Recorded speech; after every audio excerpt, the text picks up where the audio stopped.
Radiant team pick.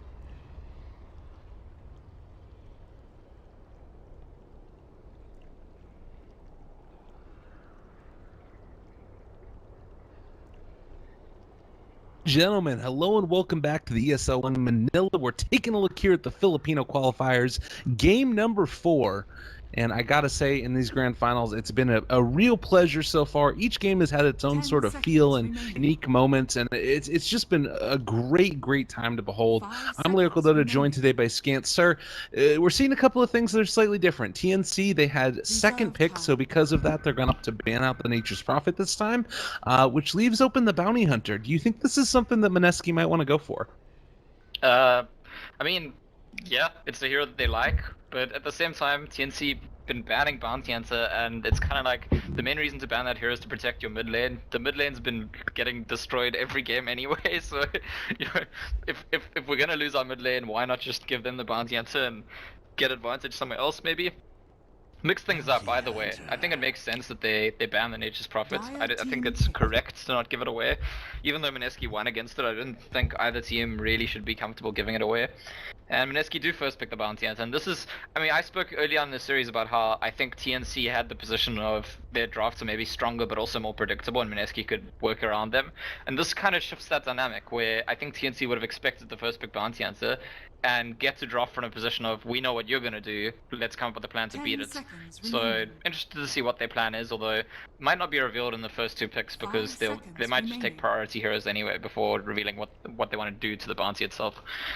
Reserve time. It feels like at least it's a calculated giveaway, and because of that, you know, they come into it, they have an answer for what they want to run. They're going to take the Enchantress and then the Lone Druid. So pretty good there from the start. I will say that these are still both heroes, and I get so concerned when teams don't draft a ton of wave clear. Enchantress does have a decent amount just by virtue of being able to have and summon up a lot of creeps that can kind of spam out souls from there.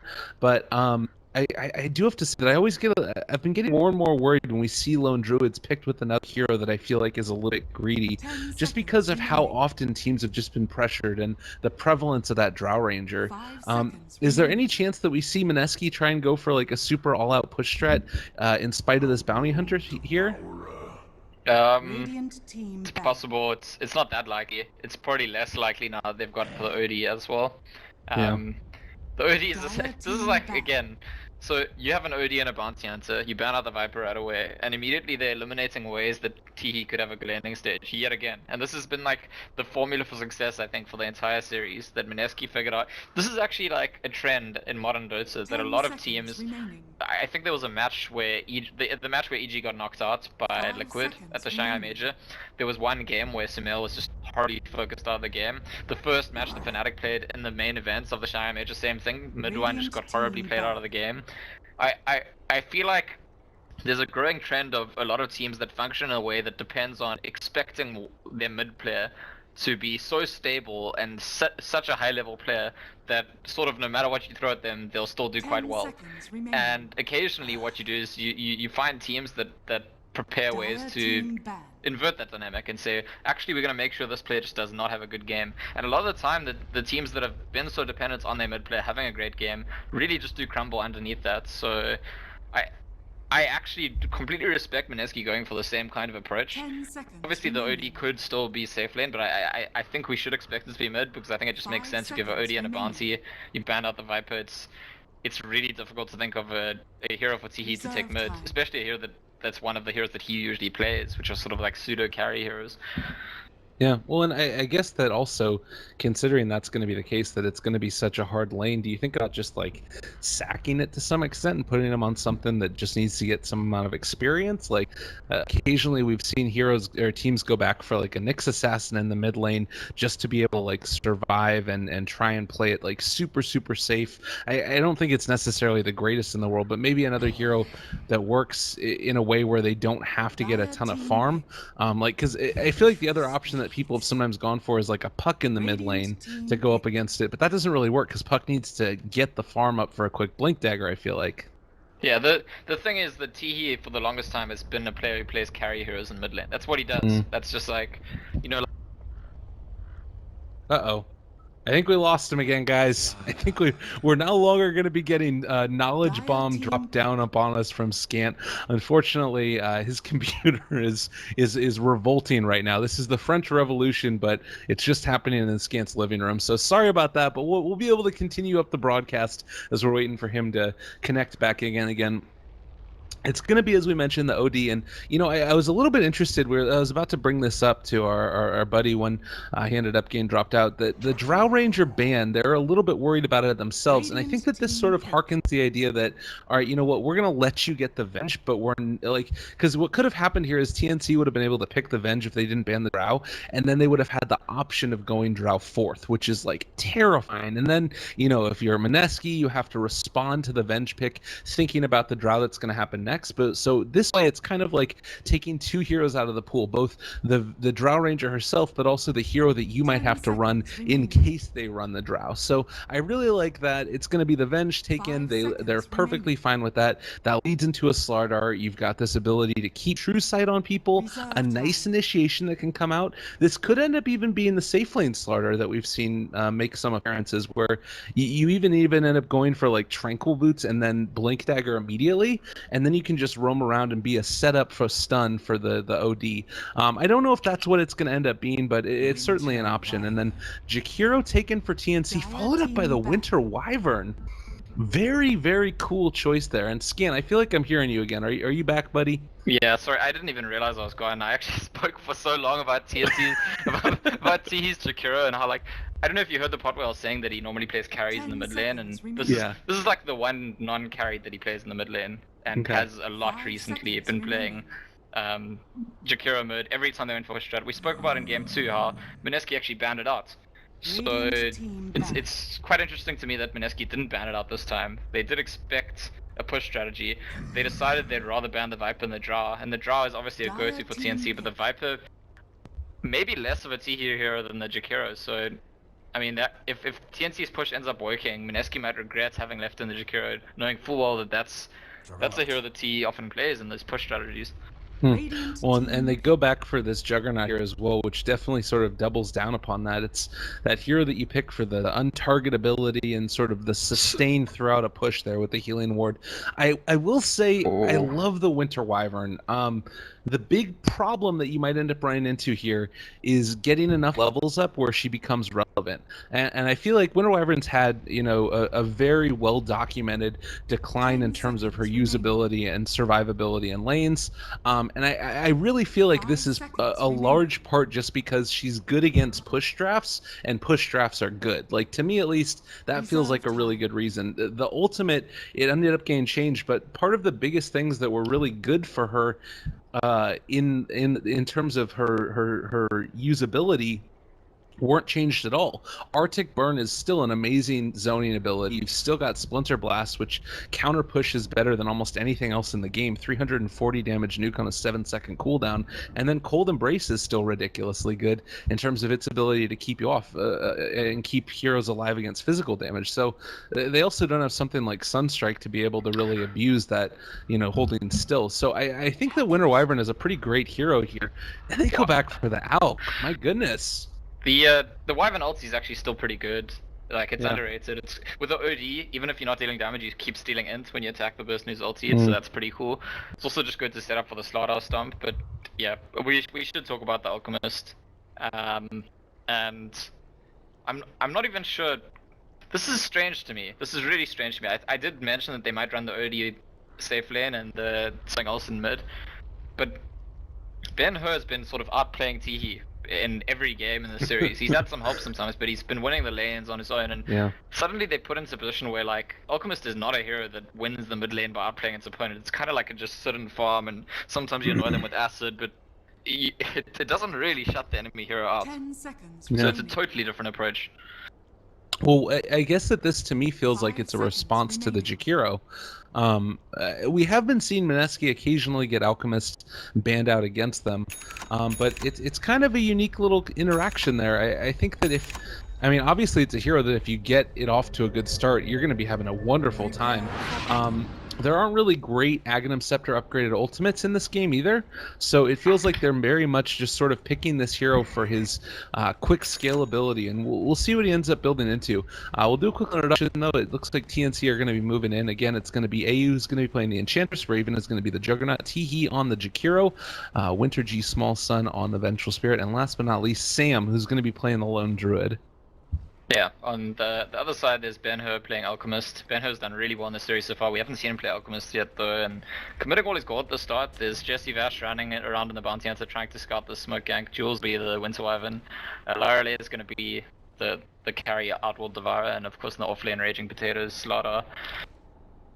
But I like the facts for TNC that they've made this Lone Druid an offlane of this game. I was worried for a second when they picked up the Juggernaut that it would be Teehee's mid-Juggernaut, which is where they usually do run the hero, and I think that would have been a disaster, a really bad mistake for this game. Good that they kept him on the Jakiro. And it's a nice mix-up that they've got the Lone Druid in the offlane. They've 3 out of 4 games so far in the series. Wait, 3 out of 4? What am I talking about? There's 2 out of 3, sorry. 2 out of 3 games in the series so far, the Lone Druid has been on their team, and it's been their carry position, and I think it actually puts a bit more pressure on you if that's the case. If Raven's the Lone Druid player, then that sort of timing window before he becomes online is much more pressure, whereas if it's for your offlaner, it almost feels like it's like an extra bonus. And sure, they switched up the lanes, he's going to the safe lane, but it doesn't really change the dynamic that you've got this Juggernaut who's going to be farming and have an impact independently, same as the Jakiro, and that's independent of if the Lone Druid gets to his item quickly or not. Yeah. Wow, and you see right here from the very start, you know, we were talking about Teehee and his ability to play this Jakiro and do it often. They're really, really committing heavily to messing with him, and they're somewhat able to do this because you see up top that, you know, Raging Potato against the Lone Druid, that's a pretty okay match, and then Odie is able to, I think, lane fairly effectively against the Juggernaut, as long as he's not slowed down. Like, even if, you know, the Blade Fury damage does start to come out, there's always the option to, like, maybe self-astral yourself, potentially. It's not the best option in the world, but it's these types of things that could end up working. But I don't know. Can Jakiro punish an Alchemist enough? I mean, I think he can put a lot of pressure on him, and I think that's why I was just trying to figure out, because the Alchemist did get the bounty in, right? Yeah. And I think he completed a poor man's shield with that gold. He didn't go for the early bottle. I mean, he had already invested in the start and the Quelling Blade, so wouldn't have been able to. But that's kind of answers that question. You know, he goes for the poor man's shield because he definitely thinks he respects the Jakiro's ability to harass him. He's going backwards afterwards also now for the boots. Those are going to be coming next for him. Worth noting, AU is going to maybe think about going for a gank right now. Boots are going to be on their way, so this is going to help him survive a little bit, but needs to make sure the courier doesn't end up getting sniped. They're wrapping around behind. I don't know if they're going to be able to catch it. They're going to move. It's not quite within range, and it looks like, oh, they can actually throw the net on it, so it does catch it. The courier is going to go down, and then also in the mid lane, Ben here taking a lot of damage. Oh my goodness, the net from afar onto the courier. Yeah, so game starting well for TNC. They're the ones who get the courier snipe for a change. They're the ones getting more CS in the mid lane for a change. Obviously that dynamic's slightly different because Alchemist with less CS gets like more gold than you anyway. But for me, the mid lane story has not been about Ben-Hur gets so much. It's been about TNC gets so little. Teehee in particular. And if his game's going well, it's really just like the team feels confidence and their timings work, and they're gonna have this kind of backup Lone Druid in this game, which is being harassed by the Bounty Hunter, who's on his last win Shadow Walk at the moment, and will probably have to leave the jungle after that. But the Juggernaut's doing really well in the aggressive lane as well, because obviously the supports of Mineski have been committed elsewhere. Yeah, well, and it makes sense. I will say also now they've got kind of a big creep wave that's coming in here. They only got the single pull, which means it's going to be a double wave that moves on out and should be pushing this fairly quickly. Again, you know, Jules is back in the area, does have Arctic Burn available, but doesn't want to commit it for nothing. The courier is about to be able to respawn in just another minute as Bounty Hunter ends up denying himself to the neutrals. So just wants to make sure that he gets back to the lane that much more quickly, and everything fairly hunky-dory at the moment. We didn't see any courier snipes coming out for Bounty Hunter himself. Yeah, it took quite long actually though. He was like 4 HP, he had to go stand and tank ancients for a long time, and he's not yet level 2. This is actually a Bounty Hunter that I think is maybe slightly behind where he wants to be at this stage, especially for the game they're trying to play. He's sort of their plan for pressuring the early game. It's not really about the mid laner doing well on his own this time, and it's actually going to be a Soul Ring pickup for Banho, which is a bit of an old school pickup for the Alchemist that people used to go just to get that acid spam, ulti spam permanently going all game. And I sort of expect they'll make stacks for him. I kind of like, you see right now Jakiro, he's been dropped very, very low, and he's almost out of regen. He actually is out of regen. And I think that this is just sort of the constant pressure and having to tank creeps. I mean, he does have 3 armor, but, you know, he's not a melee hero with a stout shield. So because of that, he does take a decent chunk of damage. But now with this bottle, he's probably going to be able to sustain that much more quickly and that much more readily. But man, Arcane Rune actually out on the acid spray. That is frustrating to deal with. Yeah, that's like pretty much permanent acid spray, right? Yeah, that's permanent acid spray. As long as he has mana for it, but he's got a Soul Ring coming in, so for the duration of, I mean, Arcane Rune's gonna run out pretty soon. It's not really that big of a deal, but it's kind of nice to look at the numbers. Totally. Well, and he is going to end up dropping it down again onto these creeps over here, and so uses that for the last little bit of its ability. Again, TNC are rotating around. They've got several different disables here. It doesn't look like they're going to be able to catch that courier, but Raging Potato might be the one that ends up going down. Is going to run into absolutely everybody. Goes for the crush. It's going to be able to connect, and oh god, actually is going to end up maybe going down here. He was able to, so he held it. Kind of cool move there. I guess that was just baiting out the stomp from the Centaur? Yeah, I think that TNC stacked the net and the Venge stand a little bit. They're worried about the crash, but ended up stacking a bit too much. And I think if they don't stack at all between their 3 disables, they probably make the kill. Yeah. They're gonna pressure the tower now. They need to get some value. Whoa. Oh, they ended up being able to kill off the Alchemist there, but it looks like he's coming close to maybe going down himself. No more hits there. They turn around with the Liquid Fire. Actually, a good amount of damage onto Jesse Vash. It was just that DOT, and again, just making things a little bit scary. Up here in the top lane, they end up being able to take down the tier 1 tower, and now net down as well. They're going to throw out stun coming out from the Venge, and they catch the one from a little bit further away, kills off the bear, and actually is able to wand up and just escape. Really nicely played. A quick collection of moves end up being able to score the Slardar a little bit of gold to go in his direction. Still, I think this is a good start to the game for TNC. I think they're very much in their comfort zone, and the games that they've lost in this series are the ones where they got pushed out of their comfort zone early on, and I think that they'll be able to play on their own timings this game, and this is probably gonna probably not be a dead Alchemist. I don't know, there's a level 3 spin, he's got his ulti on, might just be too tanky. Oh, Cold Embrace, that was nice. They're going to have the Arctic Burn here, but again, he's still slowed out, drops down the Acid Spray. They throw on out the Healing Ward. They need to kill that off before it ends up just being able to bring him back up to full HP. And yeah, it doesn't look like they want to fight in the Acid Spray. Yeah, Juggernaut not level 6 yet, unfortunately, and that's what I want to say. The rotation away by TNC, the cost is that they leave Juggernaut 1v1 vs OD, which is actually not really a lane the hero can take. So it doesn't matter that much that he ran off the lane to try and make a kill and failed to make it, because if he was in the lane he wouldn't be doing that much right now anyway. Yeah. Well, and you mentioned the stacks there as well. They are going to start to be able to take these, and you can see Alchemist's net worth. It's a hero that farms very, very rapidly, probably just about the fastest in the game right now. Bounty Hunter rotating again, still stuck at level 2, but he does manage to get off the courier kill, so nicely played there. And that was actually going to be 2 Robe of the Magi's coming out towards TE, going for that early Veil. A little bit unfortunate. Yeah, so the game plan for TNC is to get a bunch of towers early. They want in the next 10 minutes or so to clear all the tier 1s and hopefully a tier 2 even, at least one. And that's going to be sort of the challenge for Mineski to hold back that particular timing. But they're doing a good job. Bounty Hunter's again gone back to harassing the Lone Druid in the jungle. Who himself is getting pretty close to Hand of Midas. And remember, he, again, as I said, he's a bit of a backup plan in this game. It's not like all in Lone Druid, he masters his timing for us to win. It's more like just an extra bonus that as they're pushing, they get extra gold, they accelerate the Lone Druid's farm, and all of a sudden he gets a Radiance later on. That's almost like, that marks the we've done it, guys, well done. No. I would agree that it feels like it's almost like an insurance policy to some extent, and you know, even if they don't manage to push on down all those towers, as you said, is sort of their objective, it's not necessarily the worst thing in the world. So it kind of cuts both ways, that it's both not important for him to get a ton because he's going to be able to fall back on the push, but also the push doesn't have to happen because he can kind of fall back upon the Lone Druid as long as they don't like start to lose towers of their own. But with the Slardar Blink now, they're going to need to be careful. Mineski is still scouting this all out, and Jules is in the area. The 2 points, the Splinter Blast for the moment. Do you think that they come and try and contest this at all, or do they just try and take other towers or other objectives on the map?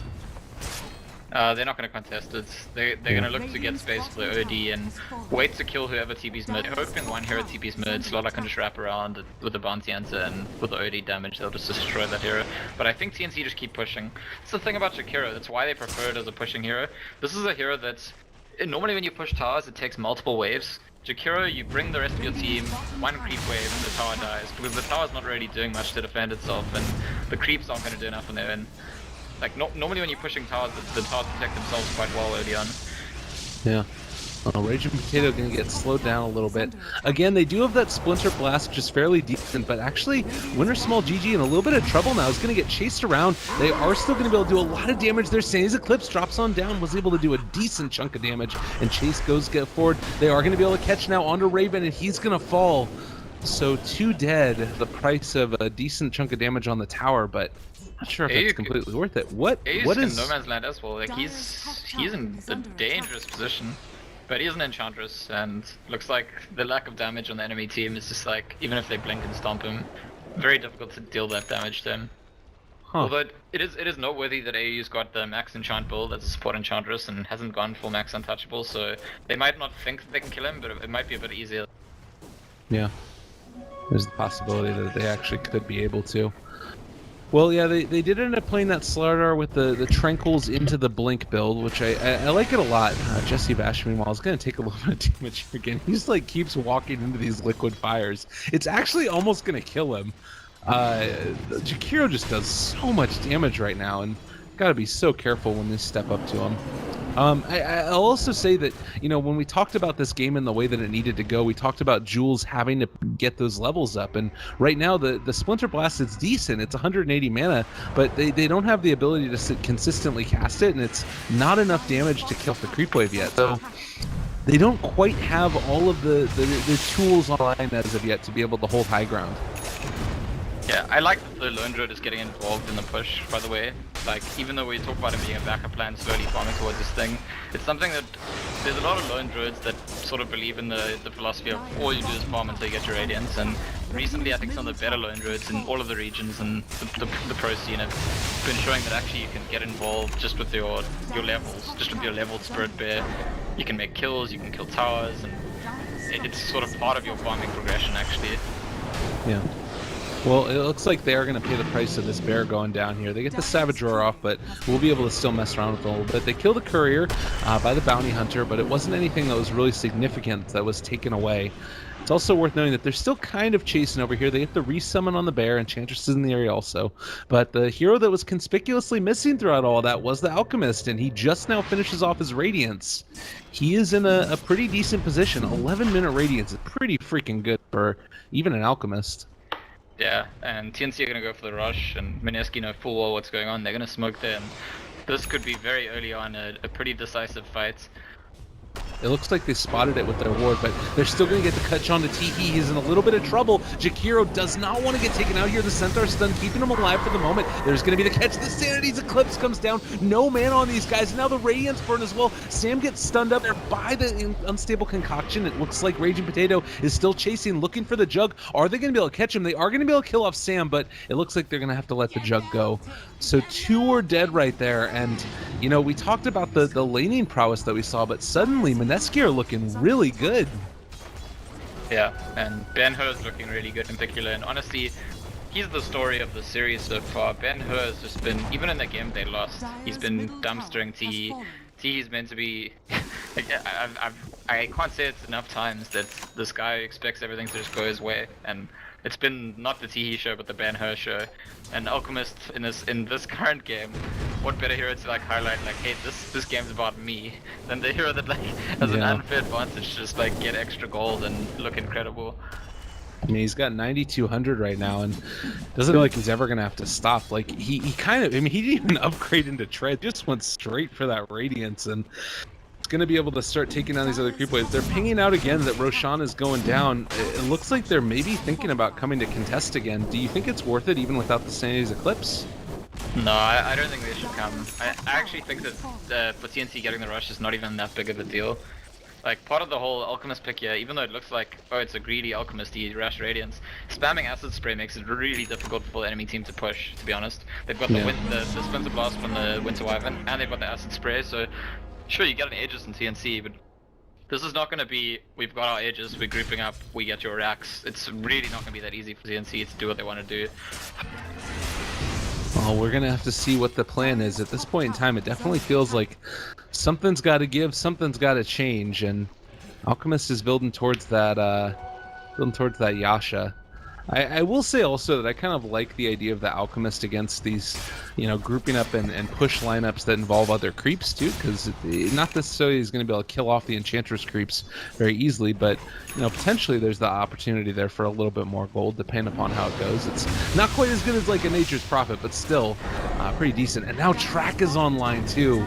Oh man, this is where things start to get pretty freaking scary. I think Track already onto 2. The Shuriken is going to bounce as well onto the 3rd that they managed to get off. There's the 4th staff forward, aggressive. T did end up getting caught out of position. Really well played there by Mineski to pull him over that direction. And now there's going to be the Winter's Curse is down. They're still stealing away all of that mana, and the Shurikens are still bouncing. They're all 3 of them tracked up. Alchemist is chasing. He's going to be able to catch there onto Sam, doing a ton of damage, and they end up getting a crush and looking for a little bit more. Can they find it though? Not as of yet. Lone Druid goes down. Oh my goodness. It's the beginning of the end, and if you look at the Lone Druid, he's decided, look at his stash, he's decided actually I'm going to rush Vlad's. Like, the Radiance timing's not going to work, but we saw this in previous games in the series where TNC start going, okay, we need to all in on items right now and just try and win the game. It's the recognition that the plan is not working, we're running out of time, our window's closing. I think it might already be closed, to be honest. Like, look how big the Alchemist is. He's like richer than their 2 most farmed heroes put together. And only the 1 point. They're going to be able to. Oh god, he 4 steps away from the Omni Slash. Oh no, that really hurts. And AU is just going to end up getting right click down. You talked about it there, only the 1 point untouchable. She's not as tanky as you would normally be, and now they've caught TE as well. There's going to be the stun onto him. The right clicks are there as well. He's just going to go down. So much gold going the direction of Mineski, and the Vengeful Spirit dies. It's all going downhill. Bear is going to be dead. Resummon, not for another 100 seconds. Oh, wow. It's looking closer and closer to saying that Mineski have punched their ticket to ESL One Manila, and TNC's dreams are dying as every moment passes. They're like, honestly, both of the games that Mineski won were very, very one-sided. The game that they lost was one-sided to a point, and then TNC had their timing and we're fine. But this game is just not set up in that way. TNC are set up to have the early timings. They're not set up to eventually hit their timing and turn things around. And this is feeling a lot more like game 1 and 3, where Mineski just controlled the game from the beginning. And even though this game, out of all the games, this is the one where Tihi got as much freedom as he wanted, he got freedom on a Jakiro. Which is not, I mean, this is the one hero he plays where his freedom is not that important. Normally when he's playing his mid-PL, mid-Juggernaut, those sorts of heroes, he gets freedom, then he's controlling the game, and he's carrying, but we saw it here. I mean, see, he's the guy running up the ramp with an Aegis thinking, oh, we'll just push, and gets burst down twice in a row. Really looking, you know, like there's not much bark in his bite. Or, wait, sorry, that's what, you know what I mean. I'm sure it's fine. I think right now also it harkens back to the probably a good amount, at least the that was 500 gold for that bounty rune, by the way, OS Frog.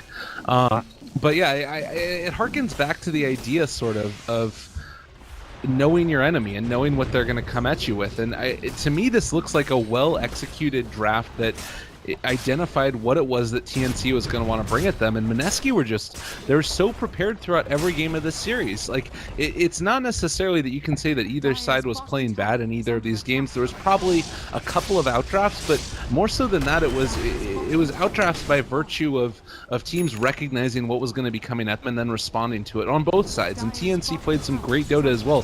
Not necessarily that this game is over by any means. There's still a possibility for things to turn back around, but it's going to take a whole heck of a lot for Mineski to get knocked out at this stage of the game.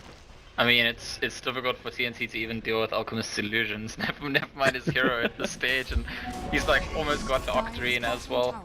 I wonder if Mineski, I don't actually know, I wonder if they have coaching staff, because you know the owner of Mineski, Kenshi, is the person who was coaching Fnatic at the Major. So presumably he could just coach his own team, you know. It's like And that certainly could help. I know that it helped out a lot for Fnatic at the Shanghai Major. Yeah. Well, and that's sort of been all the rage recently, is talking about coaches and their role within the Dota 2 scene. It's certainly proven to be working pretty well, and if you've got, you know, a manager and person involved in the organization who is a coach in more than one ways, it probably is going to help you out a lot. And again, even though it didn't end up working out a ton, I'm loving to see a Winter Wyvern get a couple of victories and points in the win column, because it's a hero that I feel like is undervalued for what it brings to the table. And even though it didn't help out a ton in this game, it's worth seeing every now and then on a winning team. Oh, Winter Wyvern's done its job. It's you know, it's had its place.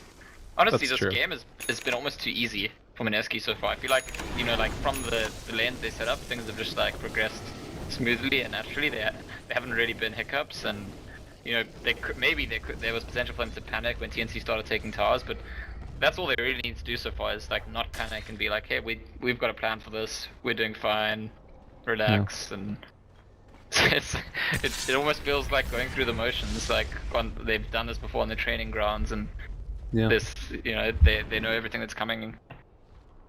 Well, there's definitely something to be said for that, particularly if you're a team that, you know, knows each other very well and knows everybody's play style. You see a certain thing, you realize how you need to counter it, and then you go to work, you execute it. And, you know, this is potentially, if they wind up being able to win this game, Mineski's ticket to the, you know, their ability to be the lone person coming from the Philippine squad. They had their own qualifiers. They're going to be able to move into the ESL One and, you know, potentially pave the legacy for the major that's going to follow soon afterwards. I'm super excited for the tournament. We're going to see if they're going to be able to make it happen here for themselves, as they're pushing down this bottom lane and maybe waiting for Roshan, but maybe even just thinking that they want to try and go for it now instead. Do you think you just wait for Roche at this stage?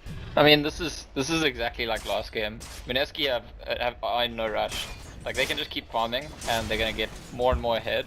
There's literally zero chance that TNC can get back into the game by farming. And so Mineski are just saying, you know what, your move. Come run at us again like you did last game. Because that's the ideal situation for Mineski, is TNC, much weaker than them, try and force something, lose out, and then Mineski don't even have to, you know, it's really nice when you push the enemy team's high ground once they've served them to you and died. You don't even have to like think about all the normal difficulties of reaching the high ground. So by the way, I think that Alchemist here has almost more net worth than the next three heroes for TNC. It's pretty close. TNC's entire net worth is 29,000, so their whole team is only slightly more than him. Oh my goodness. If this game lasts another 5 or 6 minutes, like I think he could overtake the whole TNC. I think that's definitely possible. Alchemist is pretty good. I mean, he does what he needs to do. They're going to be able to catch here under the Enchantress. It's just going to get completely and totally obliterated. Alchemist, meanwhile, shows up. He's going to stun himself in the face of all competition and show that he's not afraid to take one on the chin for his team. Tier 2 tower is about to go down here in just a second as the right clicks are going for him, and they're ready to continue the pressure up. You know, you got Force Staff, you got Blink, everything that you could potentially want in this Slardar. You got Bounty Hunter here with the track gold just to give him extra, you know, net worth, because why not? Why does Slaughter have an Aether Lens? Is that for Blink? Is that why? Blink, longer distance, you can cast amplified damage. I think that's about it.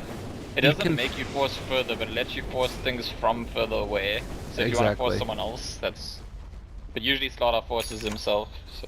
It's not a good item, I don't think, on this hero. I think that they're styling on TNC at this point. This is sort of the get out of my game item. We've had enough of your shenanigans at this point. That's kind of what it feels like Raging Potato is saying to them at this stage. They are going to have the bear walk up to the high ground there, Hand of Midas in hand, and unfortunately did have to go back to the Vlads as we talked about. I guess items right now for the Alk. What would you love? Oh, he's already got an AC. My goodness. Yeah, and he's closed the gap another 5k between him and all of TNC. He's at 25k, TNC's about 30k at the moment. So just 5,000 gold before he overtakes the whole enemy team. And that's something that you can take with like the barracks going down. You know, it's not hard to make that work. They sit down in the healing ward trying to see if Roche was there, but it's not up. The rest of his team is also like 25k. So it's kind of like if Alchemist was taken completely out of the game, went AFK in the fountain, then the game is about even. It's like there's 3 teams here. There's Alchemist, his teammates, and then his TNC. Oh my God, Mineski, they are so freaking farmed up on all these heroes, and it doesn't feel like there's really. I mean, what did TNC do in this stage? Do you try and go for a smoke gank? Like, do you have to wait until amplified damage is off of you before you go for a smoke gank? What would be your play here for them? I mean, I would guess that they're sitting on their team speak. The mood is pretty bad. They're like all feeling a bit depressed, trying to keep their spirits up, just sort of praying that something works. Because we saw last game, the play is not to try and force your way in with a fight that you can't possibly win. But they also don't have pick-off potential, and they also don't have a way to farm back into the game because they're against Alchemist. They're completely deadlocked out of the game, and they have to somehow wait for Mineski to make huge mistakes and just be ready for them. But Mineski, like they did last game, just wait for the Aegis, and now it's like Alchemist can stand in front of the Aegis. You know, if you capitalize on him being out of position or whatever, he still has an Aegis. He could easily buy back, he could TP in, he could have 3 lives. I don't think there is a play for TNC. Well, they're going to move forward at least, and Alchemist starting to hit away at their buildings. As you said, he can just sort of stand here unencumbered for the moment, the rest of his team behind him. You know, they've got the counter initiation they can go for if they want with the Winter Wyvern, but the stun's going to come out. There's the Yule's Scepter. Ice Path going to connect as well. A decent chunk of damage, but he's still healing back up so quickly. Cold Embrace, Octarine Core heals, and everything else on top of it. Jump forward, BKB popped immediately, and oh my god, Odie is doing so much damage. Not quite able to kill off the Juggernaut, though. They did end up being able to take down the Vengeful Spirit. It looks like they might be able to make this work. Doesn't quite hit there on the stun onto Sam, but still so much damage from the Odie and the Alchemist. There's going to be the Winter's Curse committed onto Raven. That's just going to keep him in place for a moment, though. AU dropping low as well. They do manage to kill him off, and everybody is dying from TNC. That's a TP away for the Juggernaut. He is heading into the jungle. He doesn't want to be here anymore. Get away from me, he says, as he lets his tier 3 tower and the barracks fall. They're just trying to push out that lane as quickly as they can, but that's not going to keep the creeps out of their base, and they're going for tier 4s. They don't even care at this stage. It's actually Ben-Hur is going to pick up something else. They go for the 4-staff forward. They're having fun at this stage. That's going to end up being Necro Books level 3. They summon them, then they put them back in the stash, and this is going to be a tier 4 tower and soon to be the game. Unfortunately, it looks like TNC are going to get knocked out, but fortunately for Mineski fans, this means that they are potentially, if they end up being able to win this next little engagement here, your champions for the Filipino squad. They end up throwing there with a stun onto the Vengeful Spirit, a whole heck of a lot of damage. The Omni Slash is out, but it's honestly not enough, and GG does finally get called. They killed off the Winter Wyvern in a blaze of glory, and they managed to take it here. So congratulations to Mineski, your Filipino qualifiers champions. They're going to be moving on to the LAN. A pretty cool story for them. And this match was not close. This game is like a good place for it to end. If you only just tuned in now, this game represents the series pretty well. TNC did win a game, but honestly, the overall match, the 3-1 win for Mineski, it's comprehensive. I think they completely figured out TNC. They read them like a book. They knew what they were trying to do.